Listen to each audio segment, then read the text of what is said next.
অপরূপ TV online. আমাদের ঢাকার যে চকবাজারের যে ঘটনাটা, আসলে এটা আজকে 16-17 বছরের শেখ হাসিনার আমলের যে ফেসিবাদ, এই ফেসিবাদ থেকেই আসলে এই সৃষ্টি। আজকে যদি দেশের নৈতিক শিক্ষা থাকতো, পারিবারিক শিক্ষা যদি থাকতো, ধর্মীয় শিক্ষা যদি থাকতো, আমরা স্কুল কলেজ মাদ্রাসায় যদি এই নৈতিক শিক্ষা যদি প্রচলন থাকতো ঠিক মতো, আজকে এই দুর্ঘটনা হতো না। এটা আসলে কোনো দলের বিরুদ্ধে এখানে কথা বলার কোনো সুযোগ নাই, যেহেতু একটা দল সৃষ্টি হয় বহুত কর্মী নিয়ে। এখানে ভালো খারাপ সবাইকে নিয়েই একটা দল। তো আসলে দল তো কাউকে বলে নাই কাউকে একটা খারাপ কাজ করার জন্য বা একটা খারাপ কাজের সাথে জড়িত হওয়ার জন্য। আর দল সবসময় জনগণের পক্ষে। তাহলে জনগণের জন্য যেখানে কাজ করতে আসছে, এখানে জনগণের বিরুদ্ধে যাওয়ার তো কোনো সুযোগ নেই। এই দেশটা আজকে স্বাধীনের পরে আজকে প্রায় 50-55 বছর হয়ে গেল। এই দেশ স্বাধীন হওয়ার পরে আপনারা এই জাহেলিয়াতের এই যুগ তো দেখার কথা ছিল না।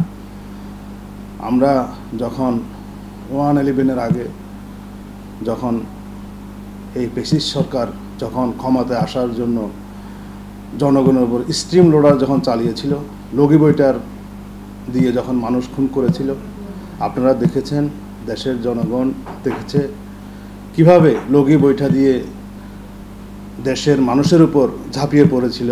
এবং এই জুলাই পরবর্তী আগস্ট মাসে আপনি দেখেন, এই গেলে বৎসর আজকে আমরা একটা বৎসর অতিবাহিত করলাম, গেলে বৎসর সরকারি পৃষ্ঠপোষকতায় কিভাবে জনগণের উপর স্টিম রোলার চালালো এবং 1400-1500 মানুষকে হত্যা করলো। এবং আজকে প্রায় 2-3 হাজার শিক্ষিত বেকার ছেলে হিসেবে তারা কর্ম করার জন্য জায়গা পাইতেছিল না। তারা আন্দোলনটা গিয়েছিল শুধু বৈষম্যের বিরুদ্ধে।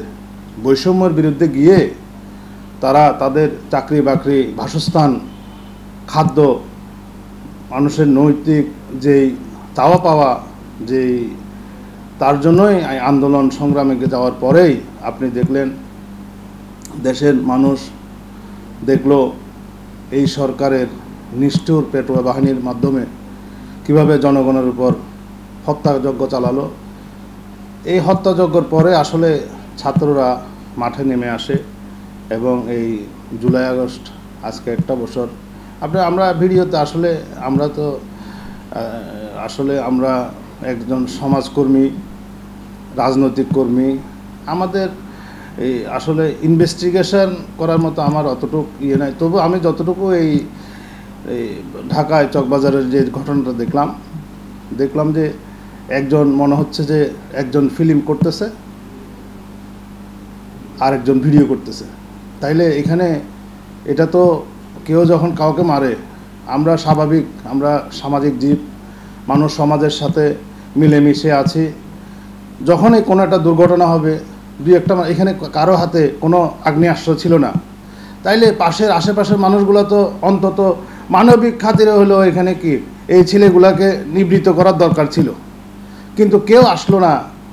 আমরা দেখলাম যে এটাতে ফিল্মের মতো একজন ভিডিও করছে, আরেকজন পাথর দিয়ে মানুষকে পৈশাচিকভাবে হত্যা করছে, আর সবাই তাকিয়ে এখানে দেখলো একজন মানুষের উপর কিভাবে লাফিয়ে পড়তে পারে। এটা তো আমরা মানুষ হিসেবে আজকে আমাদের নৈতিক শিক্ষাটা কোথায় গেল, আমরা ধর্মীয় শিক্ষা কোথায় গেল? একজন মানুষের যদি জবান থেকে এবং হাত থেকে বা একটা খারাপ কাজ থেকে যদি আরেকজন মানুষ মুসলমান যদি রক্ষা না পায়, তাইলে আমরা ধর্ম কর্ম সবই বৃথা। তাহলে আমরা আজকে কি কাজ করতেছি? আমাদের এই নৈতিক শিক্ষাটা কোথায় গেল? আমরা এটার আসলে শেখ হাসিনার থেকে জবাব চাই। আজকে 16-17 বছর আপনি এই জনগণকে কি শিক্ষা দিয়ে গেলেন? আজকে দেশের মানুষ এই পাপিষ্ট সরকার থেকে কী শিখলো আজকে 16-17 বছর মানুষ? খাওয়া দাওয়া, রাস্তাঘাট, উন্নয়ন দিয়ে তো মানুষকে এভাবে শিক্ষিত করা যায় না। আমরা দেখতেছি বাহির রাষ্ট্রগুলোর মধ্যে সিঙ্গাপুর, আমেরিকা, আবুধাবি, দুবাই। আমি কয়েকদিন আগে একটা ইয়েতে দেখলাম, একটা দল, কয়েকটা সংগঠন নিয়ে একটা দল।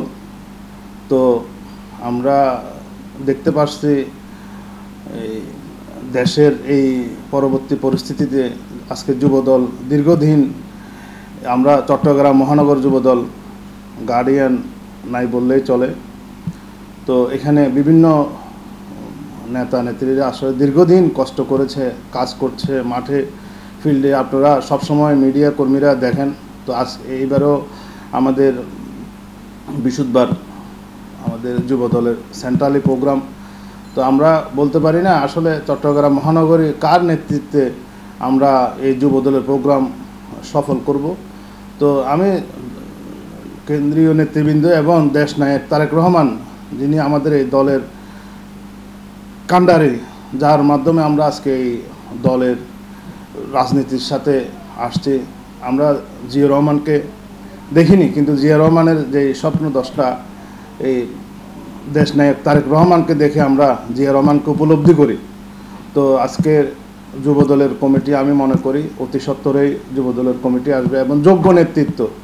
চট্টগ্রাম মহানগর যুবদল সারা বাংলাদেশে আমাদের চট্টগ্রাম মোশাররফ হোসেন দীপ্তি এবং শাহেদের যে কমিটি, তা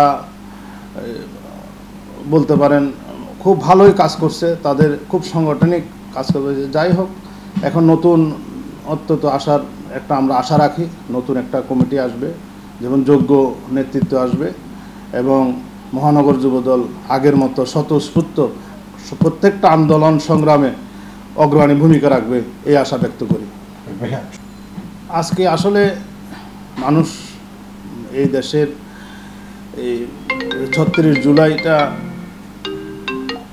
আসলে ছাত্রদের আন্দোলনের ফসল বললে এটা ভুল হবে। আজকে জনগণের 16-17 বছরের আওয়ামী ফ্যাসিস্টের পৃষ্ঠতলে আজকে এই আন্দোলন, মানুষের ক্ষোভ, যখন এই দেশের সরকারের উপর যখন কারো আস্থা থাকে না, তখন জনগণ রাস্তায় এসে নামবে, এটাই স্বাভাবিক। এটা 52 ভাষা আন্দোলনে বলেন, 71-এর মুক্তিযুদ্ধায় বলেন, আর আপনি জুলাই 36-এর কথাই বলেন। এখানে জনগণ যেখানে সরকার পাপিষ্ট হবে, ওইখানেই জনগণ তার নিজস্ব আন্দোলন সংগ্রামে ঝাঁপিয়ে পড়বে, এটাই স্বাভাবিক। ধন্যবাদ।